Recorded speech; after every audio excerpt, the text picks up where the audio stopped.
විද්‍යාඥයින් පවා මවිත කළ තත්පර 72ක්. මේ ඔවුන්ගෙන් පෘථිවියට පැමිණුණු පණිවිඩයක්ද නැද්ද?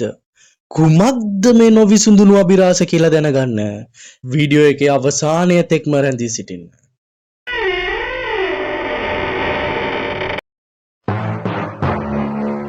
මීට වසර ගණනාවකට කලින් අභ්‍යවකාශය ඈත කෙළවරක ඉඳන් පෘථිවියට හමුතු විදිය සංඥාවක් ලැබුණා කියලා ඔබ දැනගෙන හිටියද?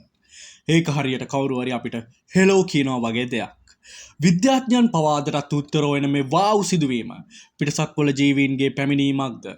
අද අපි කතා කරන්නේ ඒ ගැනයි. 1977 අගෝස්තු 15 වෙනිදා ඔහායෝ විශ්වවිද්‍යාලයේ රේඩියෝ ටෙලස්කෝප් එකට සටහන් වෙලා තියෙන ඉතාම ප්‍රබල රේඩියෝ තරංගයක්. මේක සාමාන්‍යයෙන් අභ්‍යවකාශයේ තරු වලින් එන ශබ්දයක් නෙවෙයි.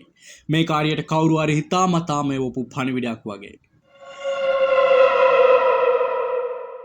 මේ සංඥාව පරීක්ෂා කරපු ජෙරි හෙම් කියන විද්‍යාඥයා පුදුමයටපත් වෙලා එයා ළඟ තිබ්බ කොලයක වාව් කියලා ලොකු අකුරෙන් ලියලා තියෙනවා.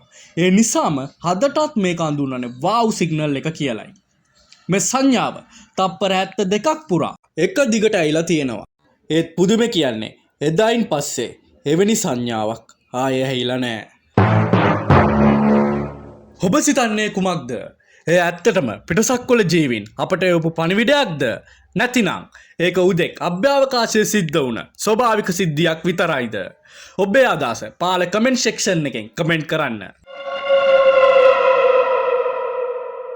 මෙවැනි තවත් අභිරහස් දැනගන්න සන්ත්‍රාස YouTube channel එක subscribe කරලා තියාගන්න. වීඩියෝ එක නැරඹුව ඔබට ස්තුතියි.